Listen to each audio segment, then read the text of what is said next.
Hidden Object Guru here with a quick look at some of the games I sampled recently. As always, these will be scored out of 10 based on how interested I am in playing more of them. First up, we have Yars Revenge. This is another title from the Atari Recharged line, and one I was very much looking forward to given my love of the original game back in the day. As always, the gameplay is impeccable. It's a twin-stick shooter that asks the player to dodge cannon fire and tear apart enemy bases in order to power up a super cannon that can destroy the enemy base's core. It plays wonderfully and is a perfect update of the original in every way. My one disappointment is that it lacks the special challenge modes of the other Recharged games, where the player has to complete specific tasks based on the game's mechanics. Because Yars Revenge's base gameplay is so elaborate, the only challenge mode here is a series of preset enemy bases for the player to take down one at a time. That's not enough of a negative to lower my opinion of the game overall. It's still magnificent. 8 out of 10. Dinosaur Fossil Hunter. Another compelling first-person job sim. This one lets players dig up dinosaur fossils, then clean and prepare them for presentation. This is a masterclass in verisimilitude, with just enough streamline to keep the authentic-feeling gameplay from ever getting tedious. Using shovels and picks to find rocks is surprisingly satisfying, as are the off-road driving sequences that the players have to take part in order to find their way to the site. Right now, the only part that doesn't work quite right is the final bone cleaning, when the finds are taken back to the university. The gameplay is essentially moving some tools around the rocks, scrubbing out every last bit of dirt and stone, but it requires far more precision than is reasonable. Normally in games like this, the player will have to get somewhere between 90 and 95% of the dirt off, and then the job will just wrap up automatically. Fossil Hunter wants the player to find every single grain of contamination, which amounts to an absurd amount of pixel hunting. This would have been enough to make me give up on the game entirely, but the developers were kind enough to add a mode that lets some assistants do the final clean for the player, making the game's worst feature optional. Although, given that they saw it was so bad that they had to put in a skip this, maybe they could have just made it a little less bad. Still, a solid sim. 6 out of 10. Neko Journey. A fairly basic 2D collectathon in the Pandemonium mold, Neko Journey features a cat girl grabbing a series of coins to rebuild her village after it's destroyed by a sinister magician and his flying hydra. The level design is a little on the iffy side. Gaps aren't properly calibrated to Neko's jump height and distance, making extended platforming a chore. And a sequence about evading rolling boulders was a nightmare. The platforming is just too floaty and imprecise for the gameplay to ever feel satisfying, keeping the game from ever really landing the way it should. 3 out of 10. Dusk Diver 2. Dusk Diver was a thrilling 3D brawler, and this sequel lives up to it in every way. Monstrous demons are attacking Shanghai, a billionaire is promising to save the world, and a not-so-ordinary schoolgirl is going to have to punch and kick a whole lot of things to sort it all out. The combat system is smooth as silk, allowing the player to switch seamlessly from one character to another. Different characters function like alternate weapons, with some focusing on heavy damage for bosses and some specializing in crowd control, and so on. It looks fantastic, it's easy to jump into even without having played the first game, and I'm extremely excited to see where the story goes.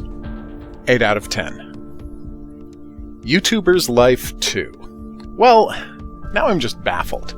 This is a strategy game about being a YouTuber, which uses card-based minigames to simulate recording, editing, and posting videos.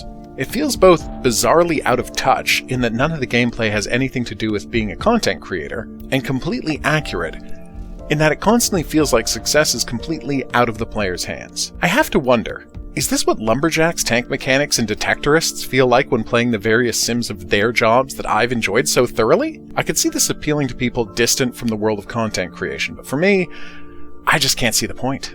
4 out of 10. The Adventures of Poppy. This is an NES-styled cute Metroidvania that has a Lilliputian hero battling bugs in the enormous forest that is someone's backyard. The combat is fairly accessible, the platforming is well balanced, and the central premise of the game is a delight.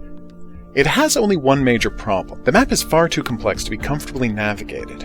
If players just had to work with horizontal and vertical movement, it would be one thing. But the game's maps involve the player moving back and forth through map planes, like the baffling forests and caves in the NES Friday the 13th game. The only difference, at least Friday the 13th had a map. The Adventures of Poppy very much doesn't. since the game is largely about finding key items on one part of the map and bringing them to people on another. Actually navigating it shouldn't be this difficult. If you put a map in this game, this would be a great experience. Right now, it's a frustrating one. 5 out of 10. City Eye. This surveillance sim is easy to wrap your head around. Place cameras, use them to search a few city blocks, and then report crimes or disasters as they occur.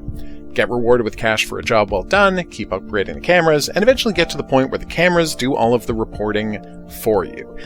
That's right, it's a game about building a fully automated police state. Charming, huh? My qualms about the storyline aside, it plays well, although one mechanic in which I was supposed to be looking for specific criminals to apprehend in the throngs of people wandering the streets didn't really work, as way too many people have the exact same face. In fact, 2 of the 3 people I was asked to locate on my first day on the job literally had the same face, and the 4 people I found on the streets who shared that visage all proved to be innocent of any wrongdoing. Overall, the game is very playable, but morally abhorrent. 4 out of 10. Cursed to Golf. It's a 2D side-scrolling golf roguelike. Sold? What more is there to say, really? It takes the mechanics of golf games and perfectly adapts them into an underworld adventure setting. Players will be chipping over lava pits, driving balls through statues, and dealing with demonic duffers. I haven't made it past the 3rd hole yet, and given my skill level, I'm probably never going to beat the game. But I don't see myself giving up on trying anytime soon. This is incredible. 9 out of 10. Ico 39.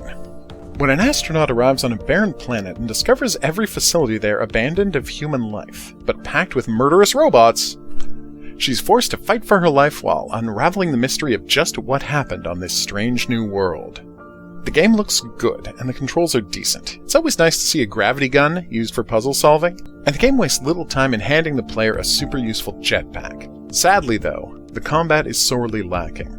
Neither the enemies nor the player react much to getting shot, so every encounter feels like little more than trading weightless blasts back and forth until the player collapses or the enemy explodes.